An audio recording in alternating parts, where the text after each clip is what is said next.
welcome, and hello. I'm Dan, your friendly fishmonger at dansfish.com. We do this live stream every Wednesday night at 7 p.m. Mountain Time. That's 9 Eastern for those that might be mountain challenged. Even if our computer is crashed, we still do the live stream. So this is, you might notice it looks a little different. This is the second week in a row I've been without my normal live streaming computer. It is still in the shop. They thought they fixed it with a driver issue with the video card, and changing the cooling system out a little bit. But now they think it's the motherboard, so we're waiting on that. So hopefully this is the last week that we do this live stream here on this little laptop computer, and we be back to our normal setup. But who knows? Who knows? Before I get too far, I want to switch cameras a little bit. I want to know if this camera is better. Is this camera better, or is that camera better? Which do you prefer? The first one I showed you, or this one? Let me know. Let me know, and I'll do whichever one gets the most votes. So I'll go back to the other camera for now, unless people tell me that they want me to come back to this with their votes. So this is the second camera. First camera is this. All right. The first camera, the one I'm on now, is probably a little better quality, but the second one, like, it's on the laptop itself. So when I'm looking at it, when I'm reading your comments and stuff, I'm looking more at you. So I don't know which one's better. Anyway, the first one. Okay, so far it's the first. We'll keep going though. Let's start. We've got a shipping report for you tonight. After that, well, normally I do a giveaway, but I don't have my whole giveaway set up today because I don't have the right computer. So I don't have a giveaway for you. Sorry. So this one is way better. Okay. Yeah, I mean, I figured it's it better be. The first camera, the one I'm on right now, costs more than my truck. So yeah, I would hope it's better than the little built-in laptop one. Yeah. All right. We'll do the shipping report, show you a couple things on the website, and then we'll get to your questions and comments and just geek out together, have a discussion about aquarium fish. That is the plan for tonight as we limp along with a whole different set of hardware than we're used to during a live stream. So let's see how it goes. Okay, shipping report. Last week we were at 98.97%. This week we're at 98.96%. We dropped just a little bit. We went down 0.01%. Our goal is 99%. We're pretty darn close to that.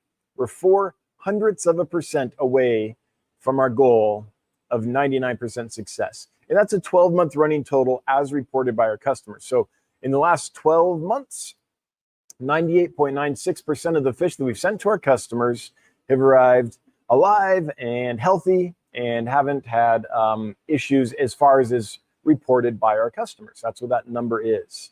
The whole reason we started dansfish.com was to try to change the industry. I'd been working in the industry for many years at many different levels, whether it be, a little mom and shop brick and mortar store or a very large internet distributor or whatever. And I didn't like how the fish were treated in the supply chain. And I could see how that was making it so the end consumer, little Johnny or Susie that wants a fish for their aquarium, was being unsuccessful with their fish because the fish were treated so poorly along the supply chain that they're immunocompromised. And when you're immunocompromised, if you're a fish, and little Johnny and Susie doesn't know how to help you recover from that and get better, well, you're probably not going to have a very long life. So at dansfish.com, we've altered our supply chain and changed the way fish are transported to our customers and such, so that we can try to be the place where fish are treated right and customers have success. So that's what we're doing, and that's why this number is reported every week. What is our shipping success to our customers? How many of the fish that we send out arrived healthy and in good condition? So now there are other problems that are not reported in that. Like, let's say someone bought a fish and they're like, well, that's not quite what I wanted. Like I wanted a pure red platy, and this one has some black on it or something like that. There's very few little edge cases like that that occasionally happen as well. In those cases, we try to lean in and take care of the customer, again, so they can be successful with whatever their goal was. If their goal was to produce a pure red line of platies, and they did not get the stock for that, even though they thought that's what they were buying according to our descriptions and our pictures and stuff, we're going to lean in and take care of them. So that's the kind of thing we try to do here at Dan's Fish. We're not perfect, but we're close. We're 98.96% perfect, and so we'll take it. That's what we are doing. Okay, with that, let me see if I can get on here. This is going to take a second because I'm not on my normal software, but I do want to show you some stuff and talk about a kind of exciting development, I think. So what do? I press present, screen share, and there we go. Let me see. Hopefully you're seeing, yeah, I think you're seeing my webpage. So a couple things. A lot of folks have been waiting for more Corridors Habrosus. We have just a few still available here. And I want you to take a long look at that picture. Chris Lukup has been nice enough to allow us to use his pictures for some of our items. So this picture and this picture were by Chris Lukup. That's why we have this different watermark here. Copyright to Chris Lukup, used by permission, dansfish.com. So people know this is Chris's picture, but that we didn't rip it off, that we have permission to use it, basically. And hopefully to make it harder for anyone else to use our website to rip off Chris's pictures. But I'm really excited about that. I think Chris does excellent work. Like, this is a wonderful picture. And so I'm really grateful to him for being willing to share his pictures with us. Thank you so much, Chris. We really appreciate it. Some Corridors Habrosus. We did bring in, when I was at the aquarium co-op, Corey taught me something I did not know. He taught me that long fin rosy barbs are very good algae eaters. They'll eat hair algae. I can't remember if they ate blackbeard algae as well or not, but I believe it was hair algae that they ate really well. I didn't know that. But because of that, we brought in some nice long fin rosy barbs. This here is a fully mature male with fully developed fins. The ones we have are pretty good. They still have a little growing to do, but they already have some nice finnage, and they're getting the black, which is what I really like. I really like the black edges on the finnage that sets off that rosy color. So it's a really nice group that we have. They have some growing and some coloring up to do still, but they're pretty darn nice. Zebra nearite snails, reticulated hillstream loaches, a few Nothobronchius racovi, some more albino threadfin acaras. I'm sorry, the price has gone up, and the fish that we'll be sending you are quite small. So I wish I didn't have to charge so much for small colorless albino threadfin acaras, but they've gone up in price. So, but they're going to grow into absolutely stunning, amazing fish. This is what they look like now, just white. But as they grow, they're going to get like this with nice big extensions on the fins. This is one of the nicest of the veil tail type swordtails. A nice group of reds, or as we're calling them, albino orange. I mean, it's basically a swordtail that looks like a betta. It's got so much crazy finnage. Some yo-yo loaches, smudge spot cories, and let's see here. I think that probably takes us down most of the way. Here's another awesome picture by Chris Lukup. So here's the one I took. So you can see the one I took. So the fish, when I was trying to get a picture, did not want to come to the front of the aquarium. So they're at the back of the tank. You can tell by the silicone down here on the bottom. I was able to get in nice enough with a 90 millimeter lens to get a picture, and it does show the color. But when you compare that to what Chris is able to do, It's just not good. I'm not a great photographer for sure. I don't know if I shouted these out last week or not, but they deserve a shout out if I did not. This is Xenotoka dodoroi, the red-tailed Gadaeid. We have an amazing group right now. It's a great little colony. The pairs are obvious. The males are getting very nice colors. This is what the females look like. And not all of them are that big, but the females don't have the color. So these are going by the pair. They're healthy. They're hardy.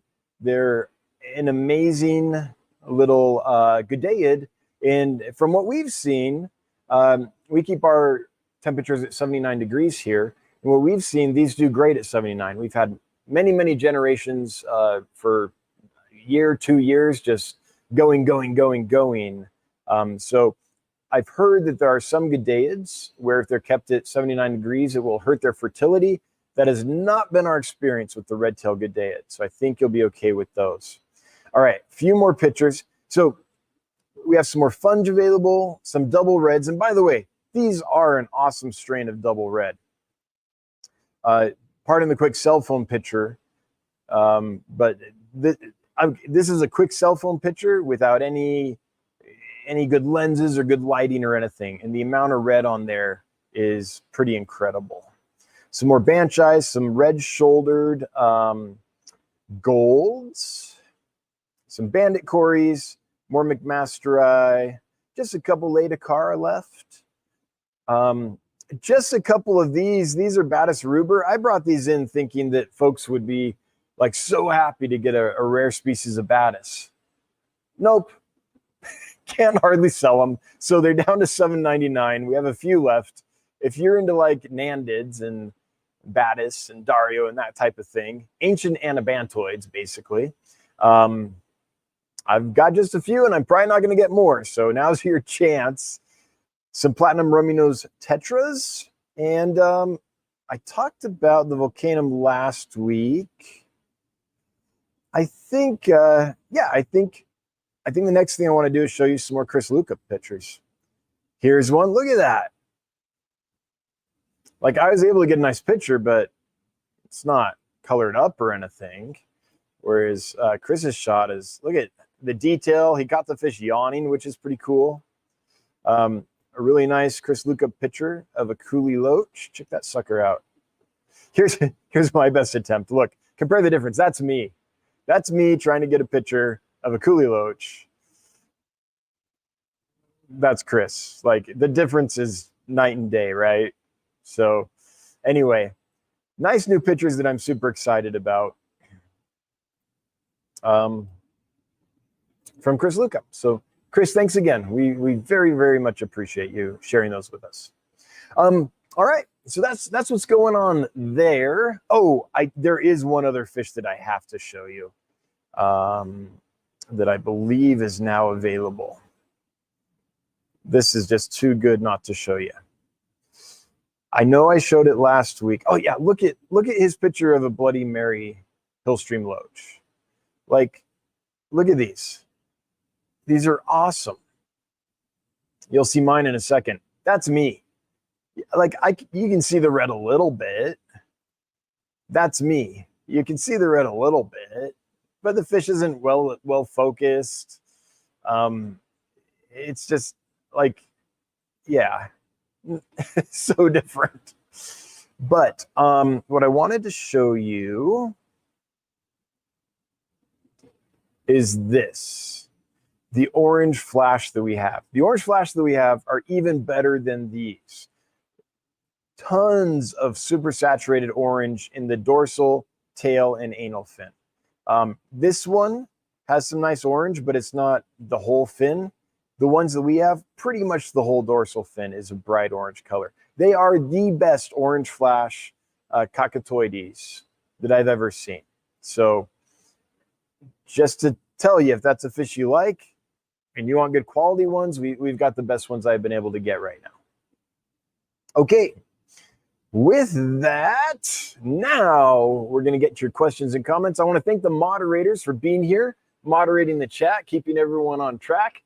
We'll do a couple more weeks, and then we'll probably switch out some of the mods. So if you're a channel member and you randomly got added as a moderator a few weeks ago, then a couple more weeks we'll randomly unmod you and let some other folks become mods. So just expect that change, and know that it's not that you did anything wrong or anything. We're just trying to rotate the moderators a bit and give different members of the channel a chance to moderate. And there's also some mods that are like, you know, long term, like Carers Aquatics and Chevy Fish and Johnny and some others.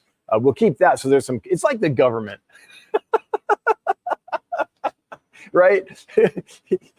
You've got people that serve 2 years, people that serve 4 years. You got all these things. So we're, you got the Supreme Court that stays for life, and then all these offices that rotate. We've got some moderators that are going to stay for a long time to add consistency, and then other moderators, you know, we'll just mix in and out to give them a chance to mod and keep it fresh. So that's what the idea is with our moderators.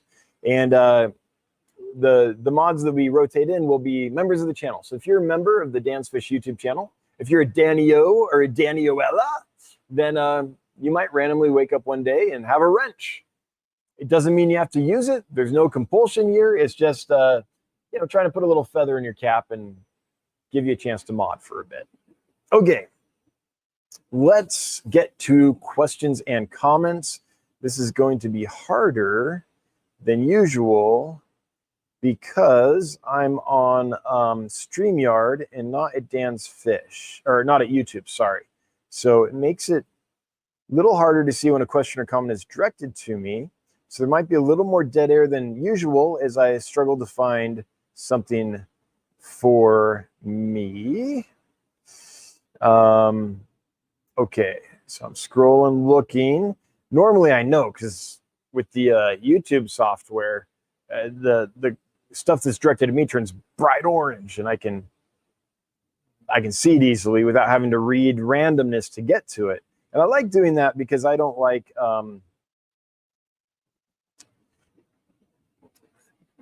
dead air. Like, I just think that's bad television. So to avoid long lulls, which is, you know, not very entertaining, I usually just go from orange to orange and know people are talking to me. But I can't do that here. Max Cat, I like the warehouse in the background. Looks like a tour is in order one day soon. Yes, I do need to do a tour. One day soon, I'd like to do a full warehouse tour. You know, the 2 to 3 hour long, grab a snack, grab a beverage, maybe divide it up over a week tour, just to show everything. But in the meantime, I'm working on an unboxing video, getting that turned around for you guys. And I've got quite a bit of footage from Seattle that I'm still trying to get edited and turned out to you guys for my trip to Seattle. But the computers, it makes 2 weeks now, I think, that the computer's been in the shop. And so I haven't been able to make much progress on it because all that stuff is on that computer. So we're doing what I can with the technical situation I find myself in at the moment. But yeah, nice to shake it up, have a little different background. Sure.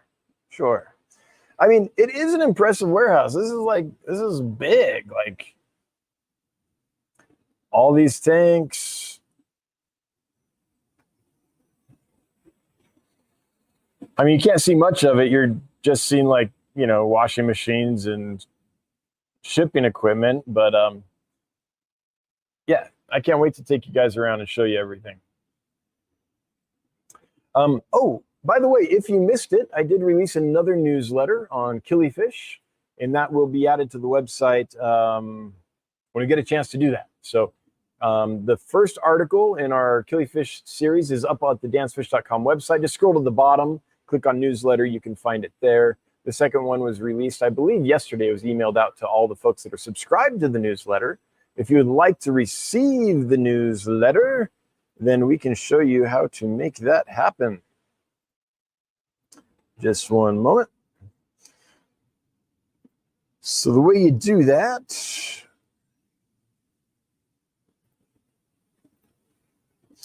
is, let me make sure I'm on the right one. You go to dansfish.com, you scroll to the bottom, you click view previous newsletters, and you can see the previous newsletters, including this one about killifish.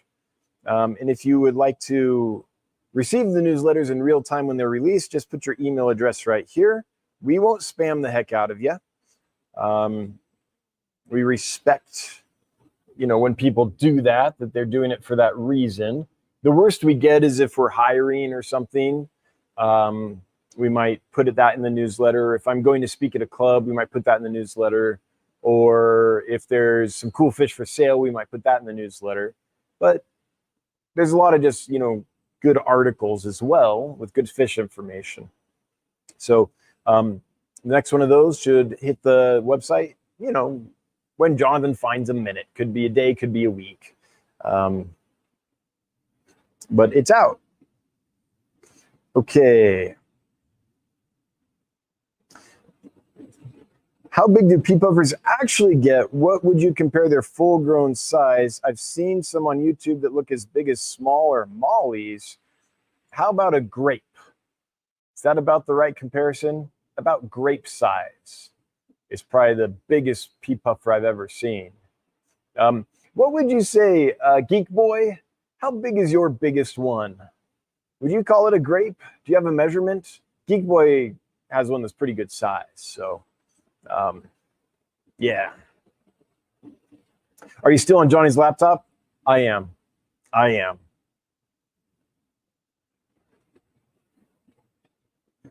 Don't go through his browser history on the air. Oh, I ain't.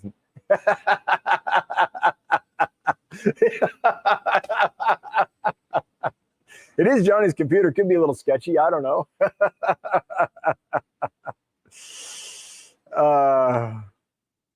This just means you have to do a really nice giveaway next time, right, Dan? Hey, all my giveaways are nice, Heather Kemp. All right. Scrolling here for the next one. Here we are. Let's see here. Looking. I just came for the giveaway. Should I leave? Sure. Or watch the stream like I always do? Sure. Just because people don't chat doesn't mean we aren't watching the stream. Sad Dan feels this way. Oh, no. I don't have any negative feelings about the live stream. No. It's all good. Watch, leave, come, go, whatever. Have fun. This is supposed to be fun. Have fun, whatever that is for you. Scotty likes this view. Got extra glare on the forehead.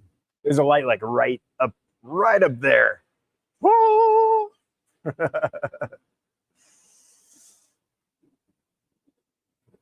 Hi, Dan. Any update available on when you might have multi-shell dwellers available for sale? I have a 75-gallon setup and waiting for them. I don't know, Brian, when we might have some. I don't think it'll be too long, but I will have to get back to you on that. I assume they're on your wish list. That's the best way. I wish I could give you like an exact date. One of the zebra lace angelfish you just sent me last week ate what hair algae was in the tank. Come again? Your zebra lace angelfish ate hair algae? Just the one of the four. I must be lucky, I guess. Wow. Who knew that there was a new kind of algae eater? The zebra lace angelfish algae eater. That's a first. I did not know that would happen. What are your favorite display fish for a long-term home living type aquarium? It totally depends on the aquarium, but in general, I like large numbers of small fish. So packing that thing with, I don't know, cardinal tetras are amazing.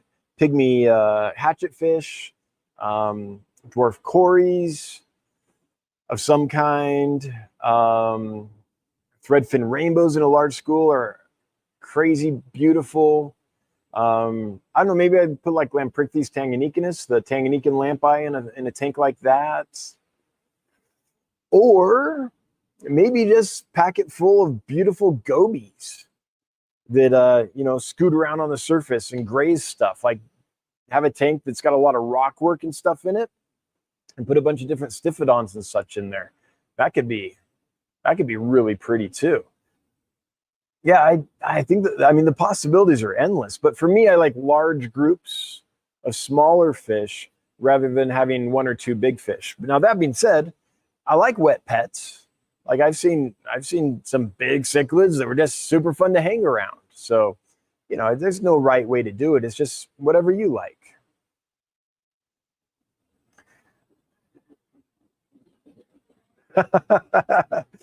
My order shipped today. Some stuff I'm interested in just came back in stock. Can I buy more fish? Simon says yes. More fish for world peace. Have you had any experience with the blockhead cichlid? Yeah, I call it I believe the buffalo head, lion head, Steatocranus. Yes, I kept them and bred them back when I was a teenager. Really cool fish. Don't have much of a swim bladder. They're kind of like a cichlid that had a baby. It's kind of like a cichlid and a goby had a baby to make that fish. Really good parents. Very protective as parents. So they can get mean when they spawn. But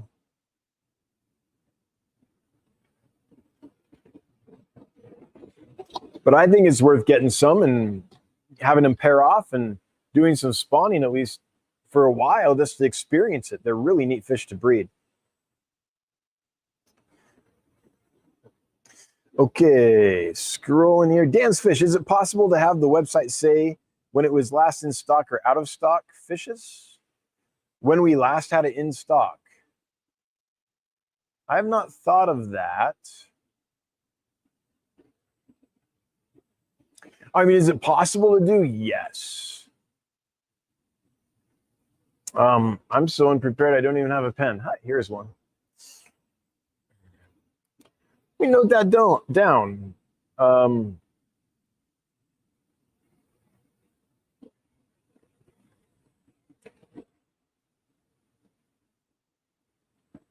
So I guess that what that would tell you is how likely are we to get it in again, right? You're like, oh, I like this fish. Oh, they haven't had it for 3 years. Maybe I'm not going to hold my breath. Or I like this fish. Oh, they just ran out last week. Well, they're probably going to get more soon. That's probably what you're going for there, I would imagine. Have you considered tickling the like?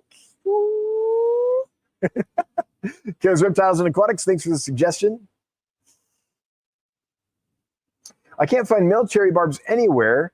Had 2 with 10 females and my older male passed. Well, we have some males. We have male longfins for sure. We have male albinos for sure. I think, yeah. Just like yesterday, I was looking at that tank. I'm pretty darn sure I remember seeing males in the regular cherry barbs. Yeah, pretty darn sure we've got some males. So if you'd like to get some, if you place an order and at checkout leave a note that says, please send males, then we can probably do that for you. Or as an alternative, you can email us, hello@dansfish.com. That's HELLO@dansfish.com. And let us know that you want some males, and Johnny will let you know if we've got any. But I'm pretty darn sure we've got plenty. Mike Casey says, I picked up a trio Xenotoka Iceni at my local fish auction. Are the different Xenotoka just a locality distinction? No, Iceni is provided the species designation is valid, and scientists argue back and forth all the time about, is a species valid? Is it just a synonym of this other species or whatever? But let's assume that Iceni and Dodroi are valid, then no, they wouldn't just be locations. They would be actual different species. Now, I'm not up on the latest taxonomy of Xenotoka. So it could be possible that an article was released recently that said, nope, these are the same. But then there's going to be another scientist that says in another year or two, nope, these are different. So it's not everything's black and white when you're trying to take nature and categorize it. Nature did not develop so that we could categorize it. Nature just is. Then we came along with our little OCD, need everything in a box, right, as human beings, and try to take everything nature had done and put it in these neat little boxes. But nature is a gradient. Where does one stop and the other start? We don't always know. And that's why taxonomists will always have a job.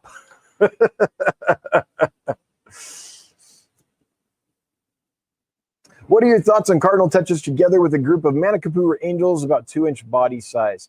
If they're full-grown cardinal tetras, you might be able to do that for a little while. And the cardinal tetras, I've seen cardinal tetras that were pretty chunky, but I do worry sometimes that if the angelfish are larger or grow faster than the cardinals and the cardinals aren't full grown, they could become snacks. So it is possible for angelfish to eat cardinal tetras. So I'd keep that in mind. Has anyone here kept cardinal tetras long term? I'm talking like, a couple years with full grown angelfish without a problem. Would you chime in and let us know for K. Henry? I've not tried that experiment. There are 287 folks watching. Thanks for being here, folks. Thanks for spending a bit of your Wednesday evening with us here at Dan's Fish. If you wouldn't mind sharing this out to someone that you think would enjoy this content, I would appreciate it. We're trying to grow the channel. We want to grow the stream, and the more the merrier. I recently watched your video on how to ship fish, says Amir Hassan. Has your process evolved at all since then? I'm looking at selling some of my fish online, and that video was invaluable. Our process is the same. Some of the equipment might have changed, but the process and the principles have not. We still do the same thing. We have some more sophisticated machines to help us do it more efficiently, but it's the same thing. Yep, it's not a quick, easy way to do it, but shipping fish for over 30 years, and I don't know how many. Many fish. I've tried lots of ways to ship fish, and this is the one that yields the results we want the most consistently. So we stick with it. Hey, Big Steve, giving a Dan's Fish membership away. Thank you, Big Steve. Much appreciated. Thanks again. Thank you. Michigan Fish again. Dan's Fishing to everyone. Not really a question, just wanted to share my joy after 3 auctions in 2 MTHS in 2 states, in 2 months in 2 states. Now I have a juvie group of 13 fireball cories, Hephaestus. Oh, wow. Osteogaster, aka Corridors Hephaestus. Well, that's great, Michigan Fish again. Please breed them all. I'd like to buy a couple hundred from you.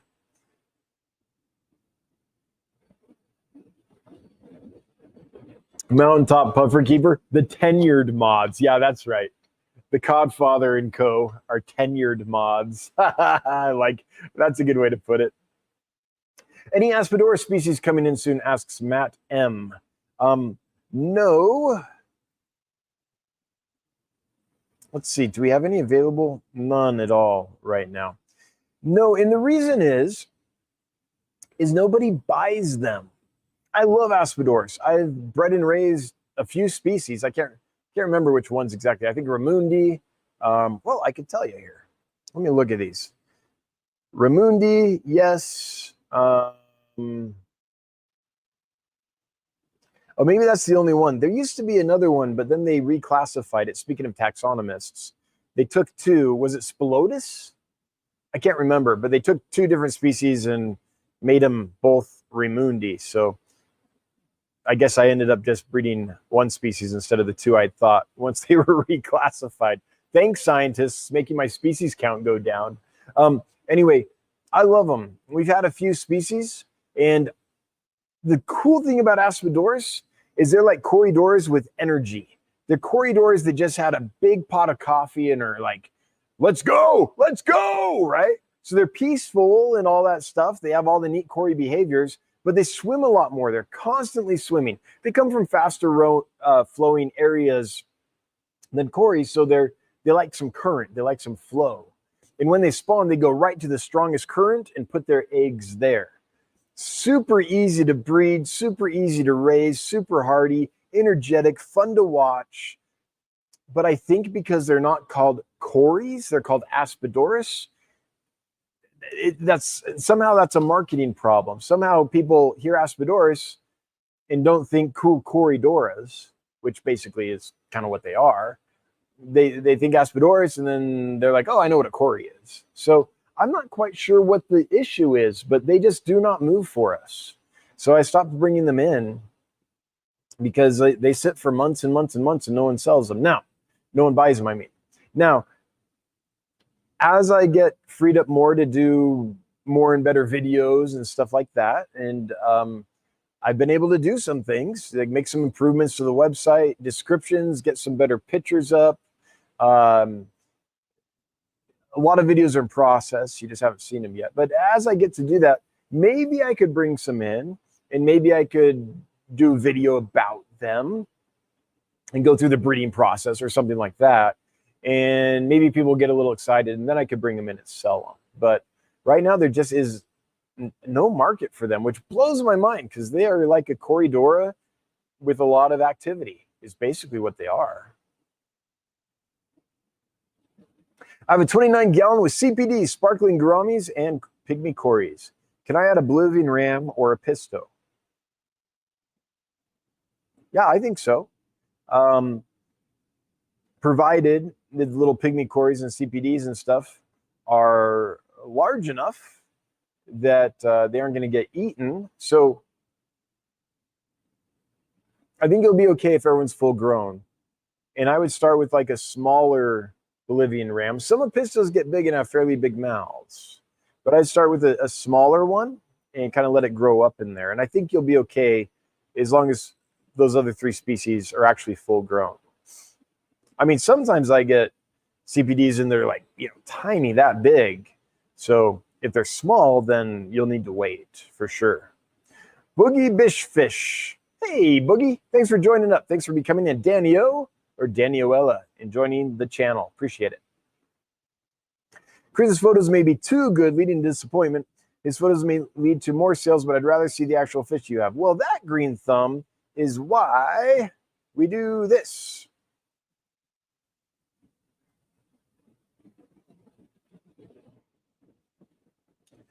Let's see here. Let me share this again.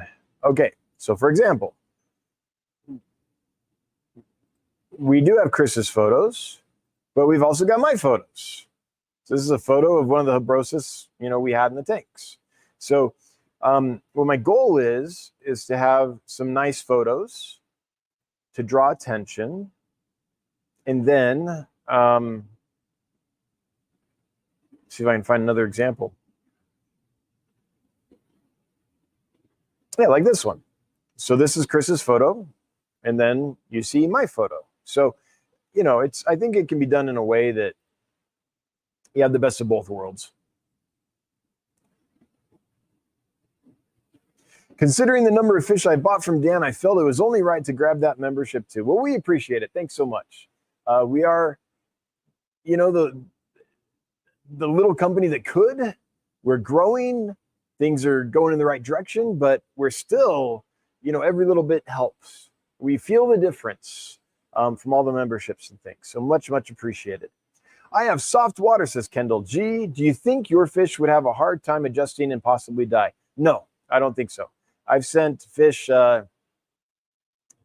everywhere. If you're in Seattle or Portland and have really soft water, would you share your experience buying our fish with Kendall G? If you have really soft water, could you let Kendall know what your experience was? When you got fish from us, did they live? Did they do well? Did you have problems with them adjusting to your soft water? So Kendall, I can confidently say that I don't think you're going to have a problem, because I used to live somewhere that had very soft water, and I would get fish from hard water, and I was worried about that too. But the truth is I didn't have any problems. At first I would really carefully drip acclimate them and all that, thinking that would be helpful. Eventually I got to the point where I just tempt them and tanked them. So I'd float the bag until the temperatures were equal, and then I'd get the fish out of the bag and put them right in the tank. I didn't do any drip acclimation or anything. I found I had better success that way. I think there's more margin for error when we do drip acclimation. Now, you do you. If drip's your thing, that's fine. But I didn't have big problems, and I thought I might. I thought the osmotic stress might be too much, but no, I've gone both ways. Now, I do think it's easier on a fish to go from soft water to hard water because those extra electrolytes and salts and things just help with the transition. But I don't think it's real hard on a fish to go the opposite way, depending on the species and what it's used to. So folks are hopefully Kendall G chiming in and telling you their experience if they have soft water and how our fish did with them. And, you know, they're part of the 98.96% success. So I think they'll be okay. Any chance we'll see any more Melanotaenia pygmaea? We struck out and got all males. Oh, looking for females. I hope so. It took me 10 years to find that batch. So I will keep looking. And the surprising thing is, after 10 years of looking and people asking me, that's one of the most requested rainbows. Can you get pygmy rainbows? Can you get pygmy rainbows? I've heard that forever. After bringing them in, they took a long time to sell. It's like people didn't actually want them. They just liked the idea of them, maybe. But that's one that I think I'll probably bring in again, yes. And man, I'm sorry you ended up with all males. Any discount for Halloween? Amachan, we don't ever do discounts here at Dan's Fish. We basically, I know this is going to sound weird because our prices are higher than most people, maybe higher than anyone else in a lot of situations. But we literally only charge what we need to charge to stay in business. Well, then why do you charge $430 for an RB line super red or super white pleco? Well, because the brood stock for those literally came from RB and his close friend that helped him develop that line. And so our babies are direct descendants, like one step away from the true RB. Well, they are the true RB line from RB himself. And in order to get those that close to the source, I have to pay a premium. But I think they're most likely to be the highest quality because they're closest to the source. So they cost me a lot, and then we have to do everything we do here to acclimate them, run them through our diagnostic lab. Just everything that we do here at Dan's Fish, which if you're unfamiliar with it, is kind of crazy above and beyond what the industry usually does to make sure they're healthy and they get to you in good shape. So all that costs us a lot of money. So we don't have the margin to do sales. It's the same reason we don't wholesale. We have pet stores contact us regularly that are like, could I please buy stock from you? I'm so sick of buying all this low quality stock from wholesalers that dies. I wish I could, but I literally don't have the margin. The margin I'm charging right now is the minimum I have to just to stay in business, and ain't nobody getting rich here. So, so that's why we don't do sales. So our focus is, let's do everything we can to get the highest quality fish to our customers and make sure that fish are treated well and humanely throughout the supply chain and transported humanely, and charge the minimum we have to charge to make that happen. And that's what we do. So I guess every day is a sale here at Dan's Fish. But no, we don't ever do that. The other thing is, I mean, there is a thing in retail about, you know, you have these sales, and that's to try to incentivize people to come in and buy now, right? The problem is a lot of it isn't real. Often things will be said that they're on sale, and it's like they haven't really even been marked down. Or maybe if they have, it's like just this tiny, tiny percent, so that we can say on sale because maybe that'll make someone buy it. Or we'll jack up our prices so that then we can put them down to our normal price that we have to charge to stay in business and call it a sale. So there's all these gimmicky things that can happen in retail. I'm not saying every sale is bad. Like if you're a retailer and you're doing an honest sale, good for you. Thank you. But I'm just saying it promotes gimmickry, and it also creates FOMO. FOMO, fear of missing out. And I don't want ever to have a sale and have someone be like, oh man, I don't have the right environment prepared for this fish, but it's on sale, so I have to get it now, right? Because what I'd rather you do is get the environment all ready and then buy the fish when it's going to be best for the fish, when it has a good chance of living. Not be like, oh, dude, they're 50% off. Oh, I'm going to get it now because it's cheap. Where do I put it? Well, I got a bucket somewhere. I don't really need my bathtub. I'll just use that for a few, you don't want that situation. So I don't think sales promote good long-term relationships with customers because of the gimmicks and things that often, I don't want to call it dishonest, but some of it can get a little shady.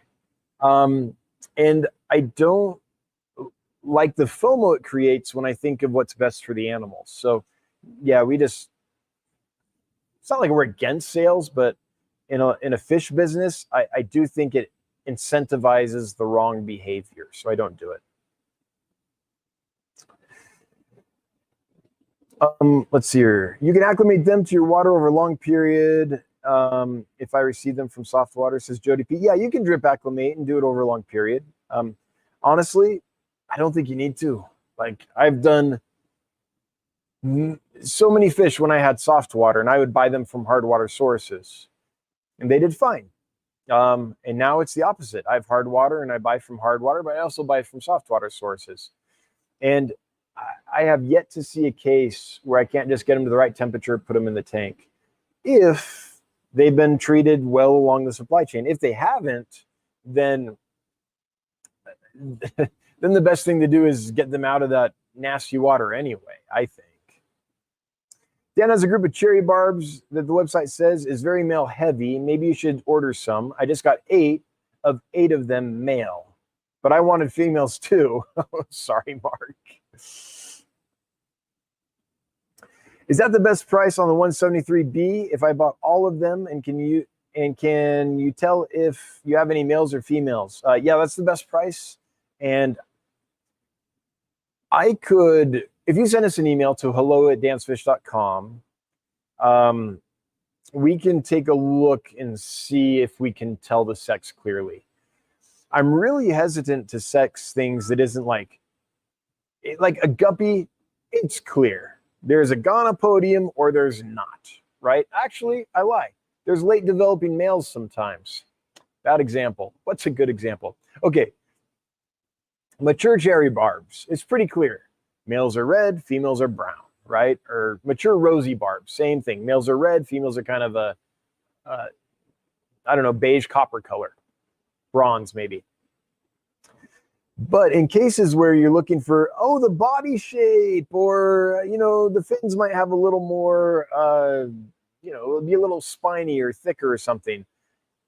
But they're just starting to get that differentiation. And, it's not something that I want to do. I don't want to sell someone sexed fish that aren't very clear and easy to sex and have them be disappointed because we screwed up. But we can take a look and give you our best guess, and go from there. But we can't guarantee it. We can just tell you our best guess. Wait, was that Kelly Foreman that threw down some memberships? Kelly Foreman, hello, sister. How you doing? Cheers. I hope you're doing really well. Please give my best to your man. Hope he's doing well as well.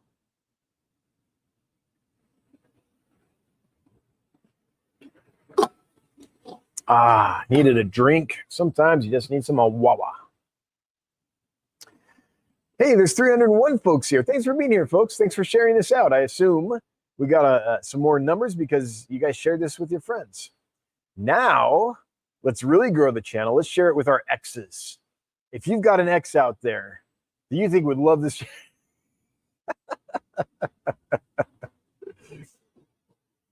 did the fire affect the system parameters in any way? Not that we saw, Dylan. We kept a pretty close eye on things, and we didn't see that. But in order to affect the parameters, it would have to get through some pretty hefty equipment. And no, we did not see any shift. Now, I'm sure there were things in the water, but none of them measured for us.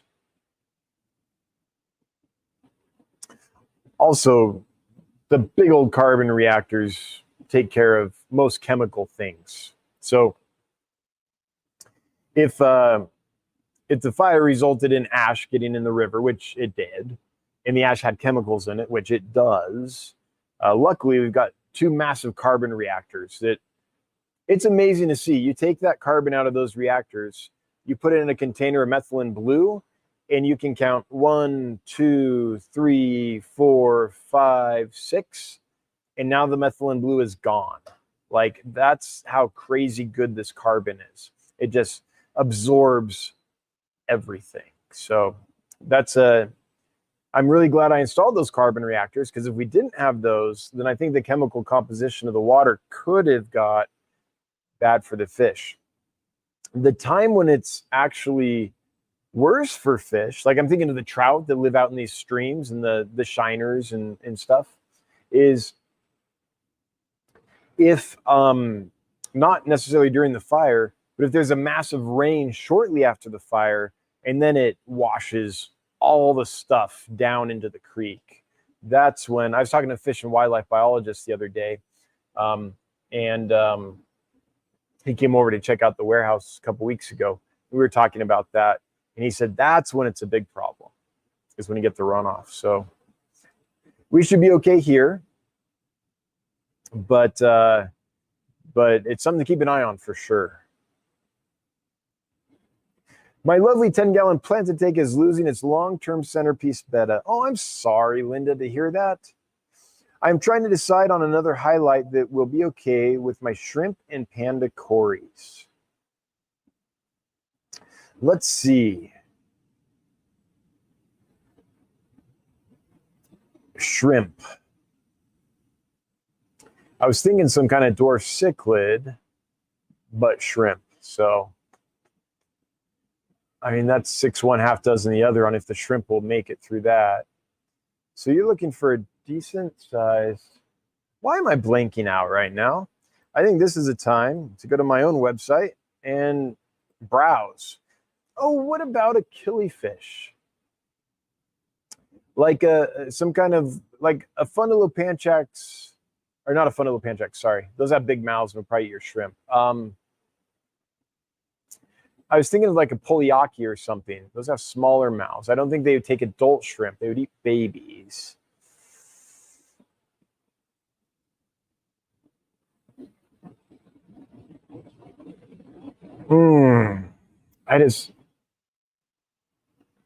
The shrimp is what's hard for me to work my brain around. I think longfin cherry barbs are beautiful. I don't know if they would damage an adult shrimp or not. I don't think so. I'm leery of apistos with shrimp. I know some folks can do it, and you know, maybe it's worth a try, but yeah, I'm scrolling on my own website now trying to, would a ram be okay? Like a German blue ram or something of that sort?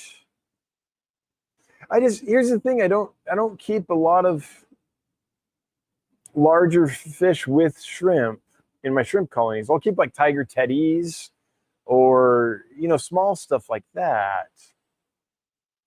But I purposely don't put bettas or, you know, centerpiece type fish in there, because they're usually big enough and have big enough mouths that they can snack on the shrimp. I don't know, I'm striking out, Linda.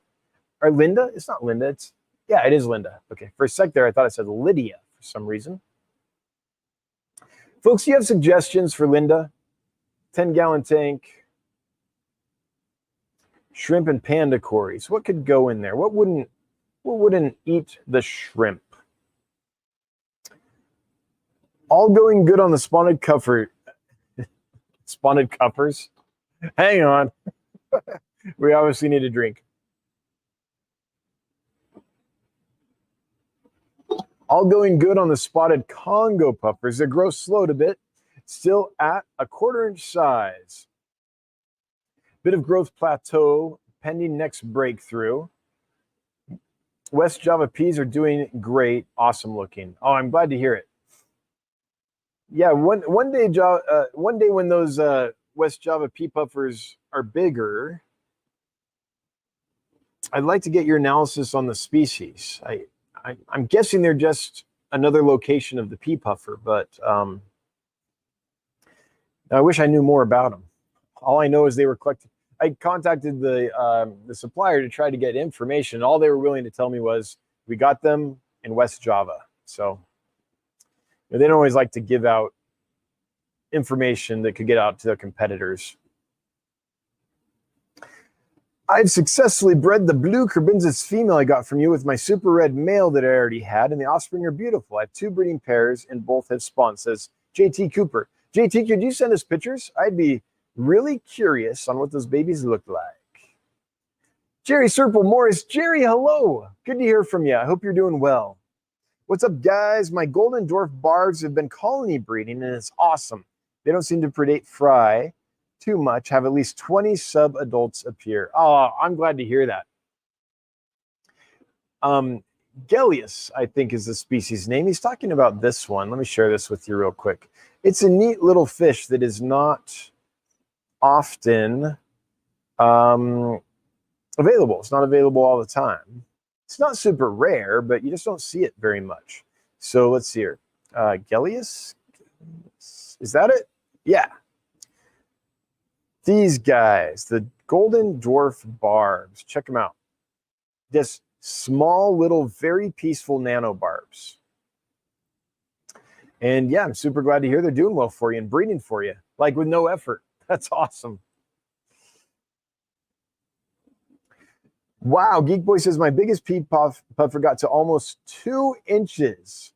Was probably close to as fat as a small grape. 2 inches, well, that's bigger than I would have thought. Wow, that's a monster. Is there a giveaway? Yes, we are giving away smiles and good vibes today.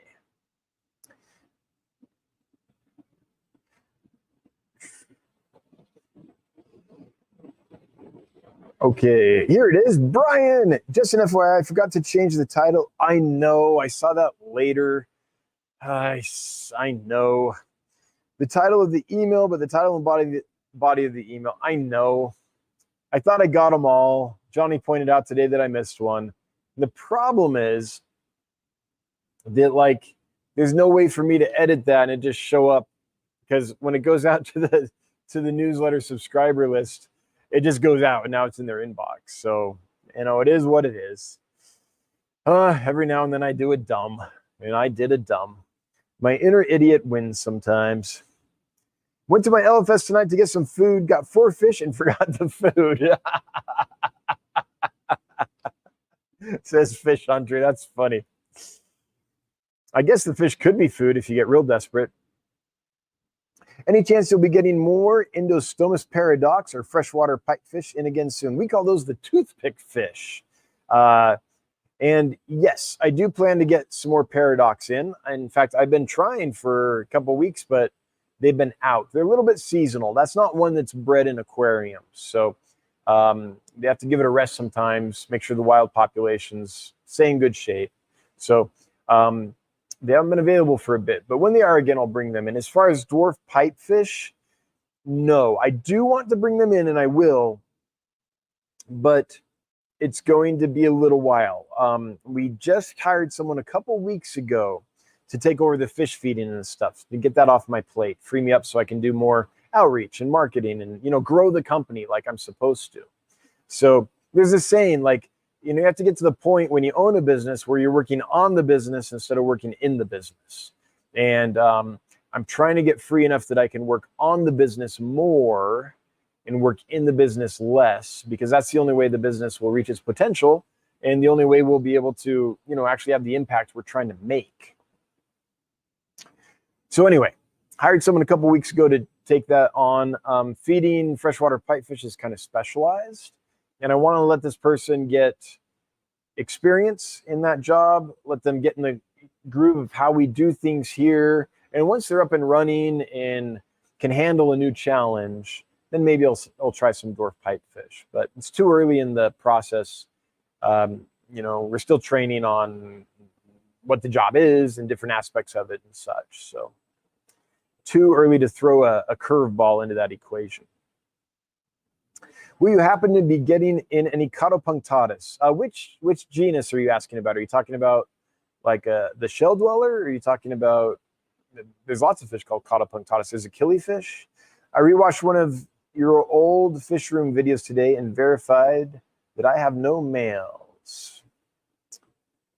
Let me know which species we're talking about for sure. Are you going to get any whiptail catfish in? Yes, probably just red lizards for a little while. I don't think I'll get any marble sturasoma in. I'm going to let those rest for a little bit because for the last several months, they sold very slowly. We kind of saturated our customer base. Red lizard whiptails are perennials. We can sell those anytime. So I'll get more of those. The others, I think I'm going to wait a bit until I do more of that. We aren't whiptail specialists by any means.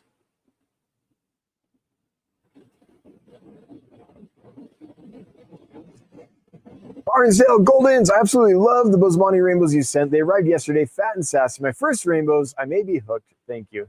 Oh, I'm glad to hear that. And just wait till they grow a bit and actually get their full color. I mean, the ones you have some color, but just wait. Just wait. They're going to turn into something amazing as they get a little more size. Mark Steele, thanks for being a member, says, it seems like you like to ship your fish warm, mid to high 70s. From what I know of fish physiology, why not ship them cooler to slow down their metabolism a bit? So if I could target 72, 73 degrees without the danger of them dropping to like 65, 66 degrees, I would do that. But like it's just too hard with the situation of you're putting fish in an insulated box and then you've got these heat packs you put in there. They don't always burn precisely. There's margins of error you have to account for. So I aim for kind of mid to upper 70s. And that way, if there's some air on the bottom, I can go all the way down to 70. And if there's some air on the top, I can go up into the low 80s and still be okay. Now, I don't like to go up in the low 80s, but sometimes it happens. However, the way we prepare the fish and package the fish and ship the fish, there's plenty of room for air. What tends to kill fish when they get too hot in a shipping bag is lack of oxygen and tons of little microorganisms that boom in population. So you got this fish in a bag, right? Or if you buy from somewhere else, you got many fish in a bag often. And they're prepared differently than we prepare them. So there's often poop in the bag, and they probably used aquarium water to ship them. So there's all kinds of microorganisms in that water. And then it gets in a box and gets sent to you. And if it gets warm, those little microorganisms boom in population, especially if there's poop and other nutrients in the water. And the other thing that happens simultaneously is as the temperature rises, the water's ability to absorb oxygen lessens, right? So you get these situations where the water gets warm, there's not enough oxygen left in the water for the fish, and they die. The way we prepare the fish, we don't like to, but we can get a lot warmer in our shipping than most other shippers because our water's clean and we use pure oxygen in the bags. And we've done tests, and the difference is substantial.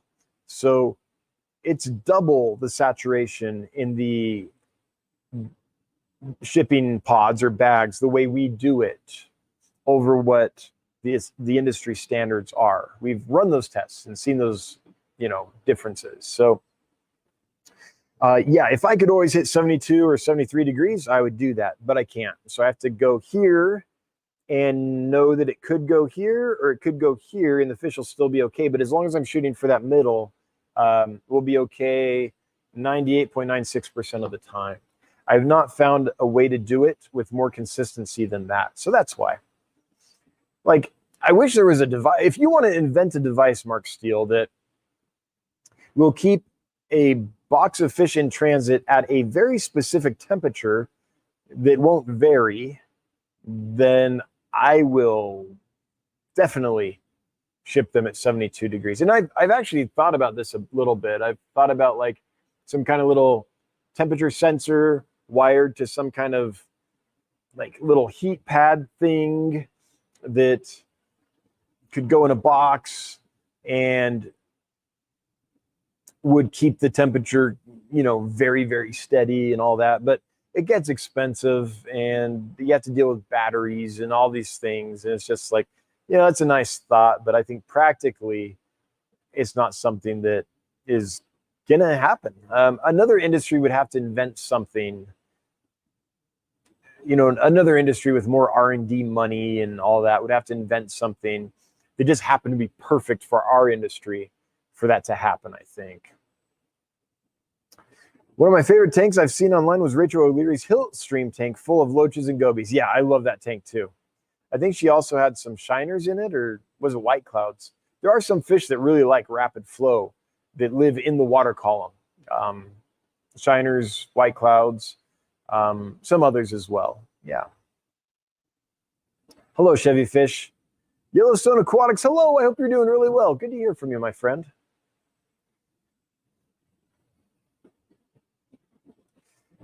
I can go ahead and reserve a little group of 3 Mountaintops Congo puffers. No, I get them all. Okay, hang on. Chat is doing a thing here. Let me get a drink here, and then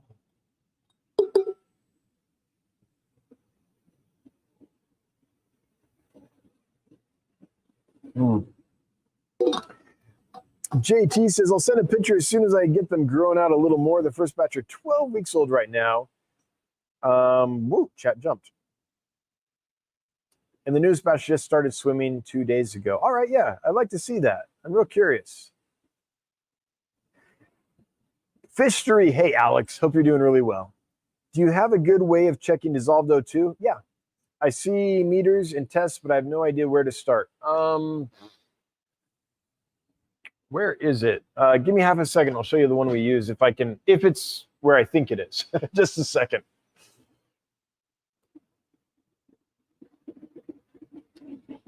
Okay, are you over here?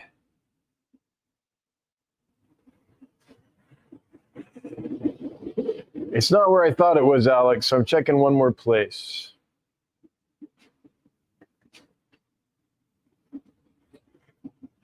It's in Milwaukee. I forget the model number. And I think it's probably on the shelf right there, but it would take some time to dig through and find it with everything on there. So it's in Milwaukee.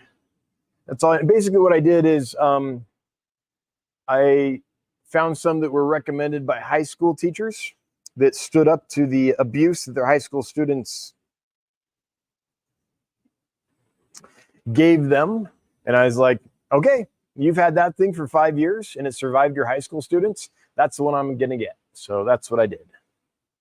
And it's great. They're kind of a pain. You have to calibrate them, and you have to make sure the solution you're using is correct and there's no air bubbles on the screen. And there's some things you have to do, but once you figure out how to use them, they're pretty easy.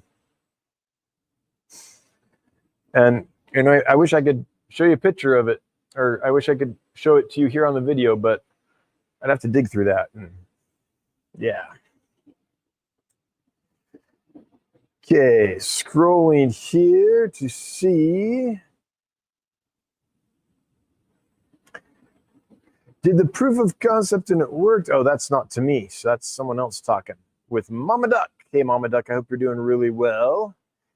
Are the various hatchet fish wild caught? And is this the wrong time of the year to get them in? Thanks. It depends. There are some hatchets that are raised on farms, but I don't know if that means that they're bred on the farms or if they're imported small and then raised to size and then sold. I don't know that for sure. I assume they're breeding them. Oh yeah, they're breeding them because they've developed an albino strain. So yes, there are some hatchet species that they are breeding on farms. And then there's also some that are collected in the wild. So I believe the silver hatchet is bred on farms. It's also collected sometimes, depends on the source. So check that if that's important to you. Is it stellatus? I can't remember the species name. But yeah, they come from both. They breed them and they also collect them. Do you have any recommendations for a quality hang-on back filter for a 5-gallon Nano that is heavily stocked? Asks Timotheus Lay. No, I've never done much with hang-on back filters. The only ones I've ever used were ones that, like, you know, I bought a fish tank from someone and used, and they're like, hey, please take all this equipment with you, and, like, you know, a bunch of junky old hang-on backs came with it. So I don't have a lot of experience with them. It's not my filter of choice, so I couldn't direct you to a good one. I'm not saying they're not good. It's just not the kind I've used much. Running water. You get smiles and good vibes. You get smiles and good vibes. You get smiles and good vibes. Running water.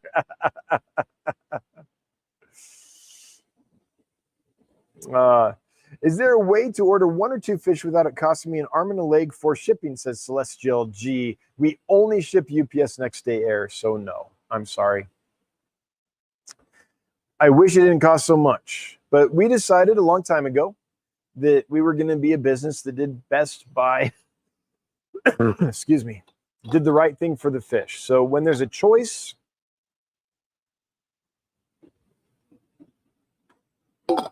of should we ship priority mail or 2-day or whatever, we go back to our mission statement, where the first question is this good for the fish? And the answer is no.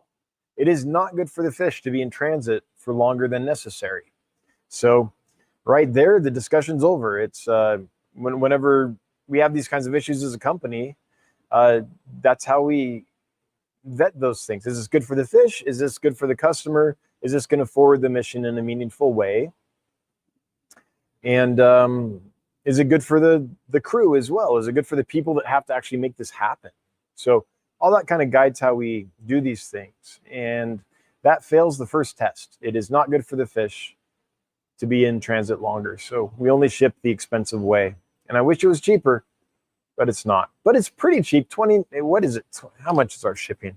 Is it $29.99 or $39.99?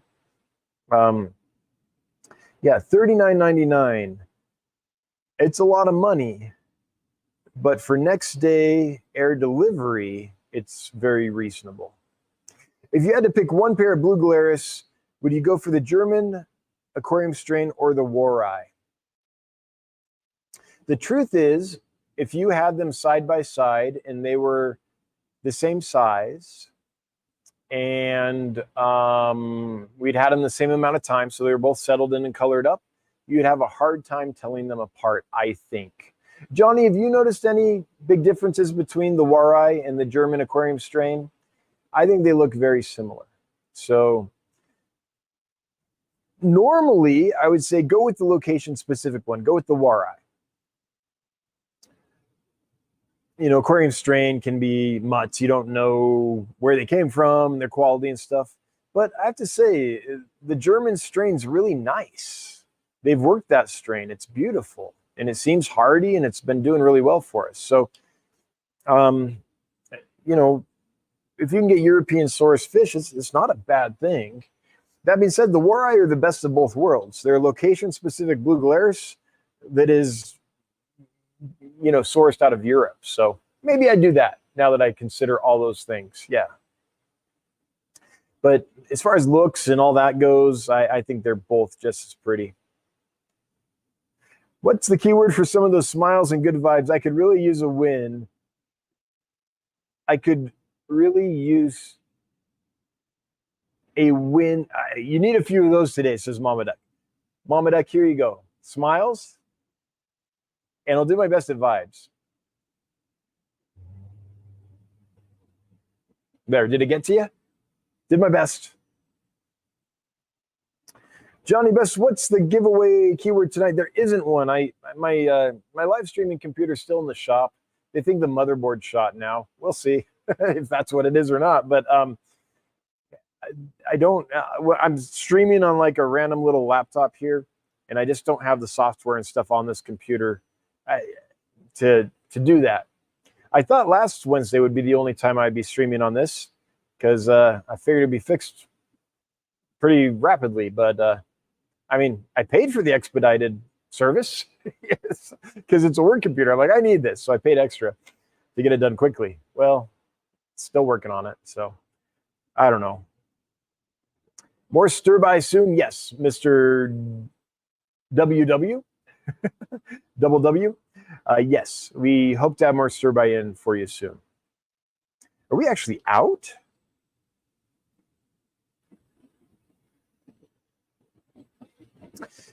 Yeah, we've got 11 of them in stock right now. And we have another group coming up, I think. That's one fish that I try to have in stock all the time.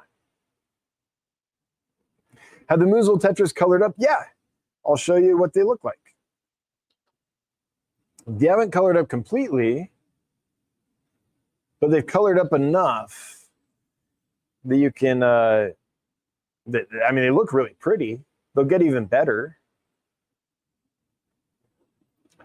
I mean, I've seen them fully colored up at Zen Aquarium in Seattle. Whew, those were red, let me tell you. Now, they had good lights on them, which I don't.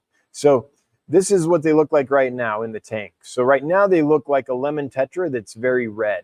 Like a not a lemon tetra, a Bolivian orange lemon tetra that's red instead of orange is what they look like to me right now. But quite a bit of red coming in. Not completely there, but definitely red. Like you look at that tank and you're like, oh, those are red. Like I could see, give them a little more time and I'm like, yeah, those are going to be nice. Any chance you're getting a Pistol McMaster gold red shoulder pairs anytime soon? We have some. Are they not pairs? McMaster. Yeah, we have pairs available right now. We have 7 pairs available. The gold red-shouldered Epistogramma McMaster. $64.99, which is a lot of money, but a good deal for those. And they're hobbyist bred and raised in the USA too. I believe these are. I don't think we have. Yeah. So, you know, locally sourced and all that. I need to see that chubby pea puffer. Yeah. I think I have seen it. I remember one big one at your place, Geek Boy. I don't know if it was 2 inches yet when I was there, but it was impressive. And that's the one I thought of when I was like, I think about a grape size. What would cause a swordtail to grow indeterminately? My Rio Toyak female grew to 4 inches long, then died when she was trying to pass 2 babies at a time. Oh, man. Like, geez, there's so many possibilities. I wouldn't know how to isolate that just by a conversation. But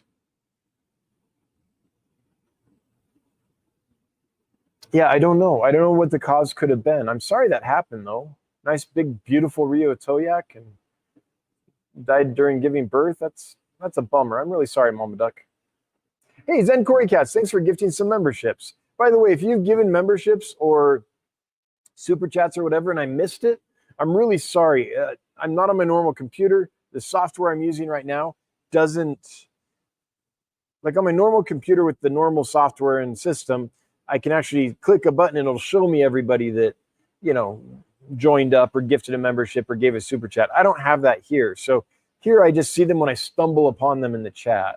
So if I missed you, I'm sorry. I'm still grateful. Thank you. But I'm sorry I missed you.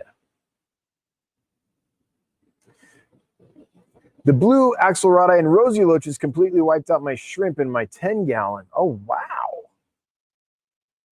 It is in a heavily planted, it's heavily planted too, so the shrimp had a good amount of hiding spots. Well, that's good to know. Like I've seen blue axelrodas go for baby shrimp. I didn't think they would do adults. I wonder if it's the rosy loaches. They got the adults. No idea, but that's surprising. Let's see. Someone wants to know if we can carry Gara borneensis. Let me see.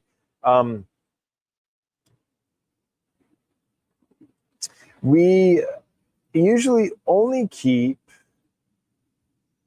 Gara borneensis. We usually only keep the panda Gara, and we've tried to get some sunset Garas and stuff in the past too, but Yeah, your average gar is a brown fish, and it just doesn't sell very well. So that's why we kind of stick with the panda gars and maybe one other species that has a chance of getting some neat horns or coloration. But no, I don't have any plans to do that. I don't think that my customer base would be excited by them.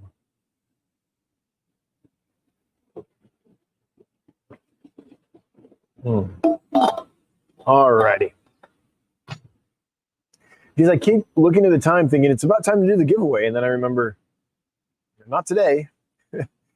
Thanks for being here, folks. 295 of you. Not too bad. Not too bad. Are there still male pentanolensis cories in stock? I don't know, Brendan. There were a couple that were starting to color out so we could tell them, but I don't think we have them anymore. Panda loaches are one of my favorite, but they're small also. Yeah, panda loaches are awesome.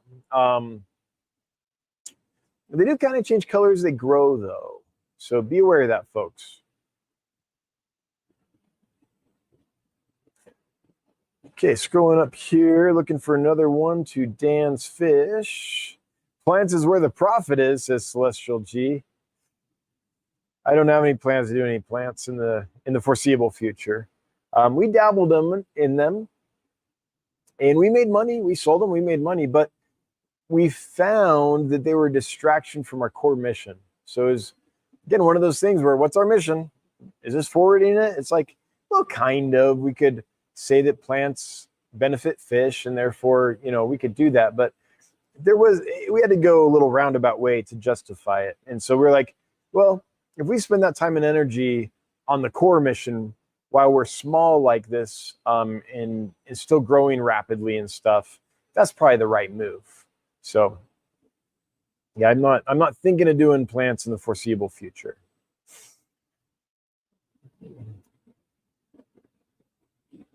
Tracy, yes, great explanation of why no sales. The health and safety of the fish is the main objective. We buy from you because of the way you treat the fish, from buying, keeping to shipping to us. Yeah, that's what we do. That's the mission. That's the whole reason we get up in the morning. So we let that guide our decisions. If we're doing it right, that's what guides our decisions. So if we get a little off track, it's helpful to have a strong mission, because then you can be like, oh, wait a minute. Let's think about this, and let's do a little comparison here and reconsider this. It's easy as you go through all the iterations of your business and trying to keep up and trying to develop it and get this section going and sustaining so you can develop this other section and all that. I can see how it could be really easy to lose the core of what the company is. And so it's really important to us that that does not happen.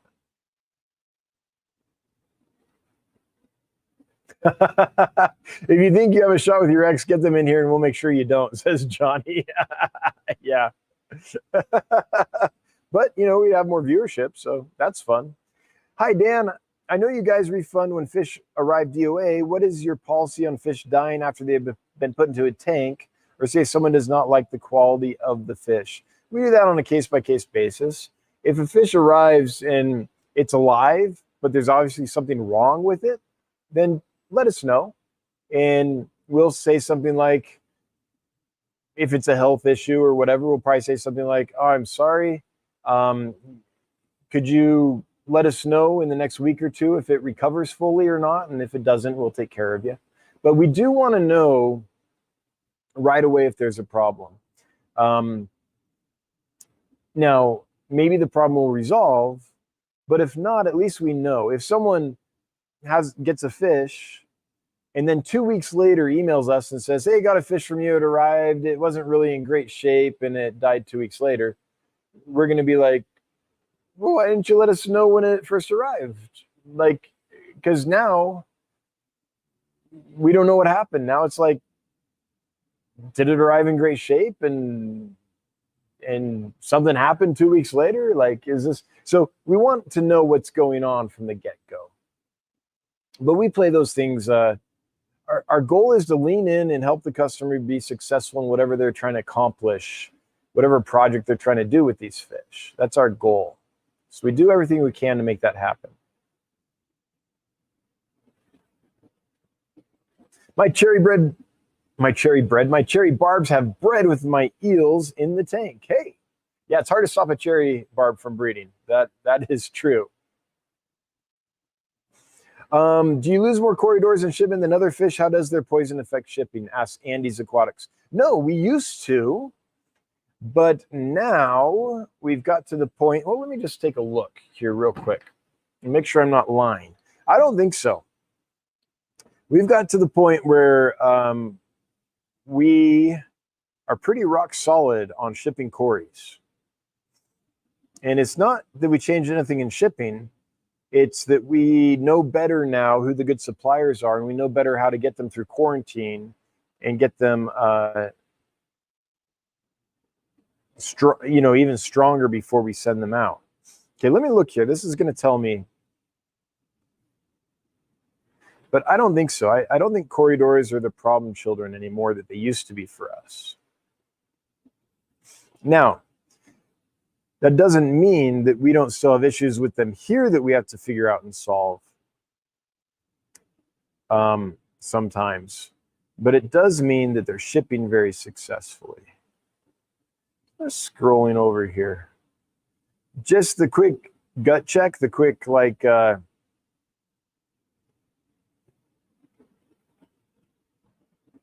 a quick look-see over the last, I don't know, I'm back at the beginning now of, I'm in July. And no, I just, without actually crunching the numbers, I don't think cories are as much of an issue as they used to be for us anymore. And how does their poison affect shipping? Well, I honestly don't think it does usually. I think it's extremely rare for a cory to release its toxins. I've seen it happen, and when it happens, it's like this involuntary seizure that they go through. It's kind of like if you were so scared that your bladder let loose, like it's this involuntary thing. So I very, very, very rarely see cories get to that point. It's almost like they'd have to be in a predator's mouth for their body to be triggered that way to do that. I'm no expert. I haven't run tests, but just in keeping, packaging, and shipping as many cories as we have, I think that's actually very rare. I think that's a very uncommon problem. We still put carbon in the bag because it makes us feel better. It makes our customers feel better. And maybe it helps. And if it does, great. But I haven't seen any research that shows how successful carbon is at absorbing the corridor's toxins. I assume it does it well, but I don't actually know that. So, yeah, I'm not sure that it really affects them very often. Oh, geez, it is 8:29.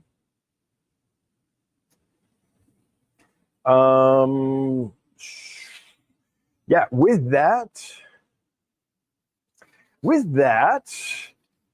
I think we're going to go ahead and end this. I want to thank the moderators for being here and moderating. I want to thank everyone that's a member of the Dancefish YouTube channel and that gifted memberships. Thanks so much.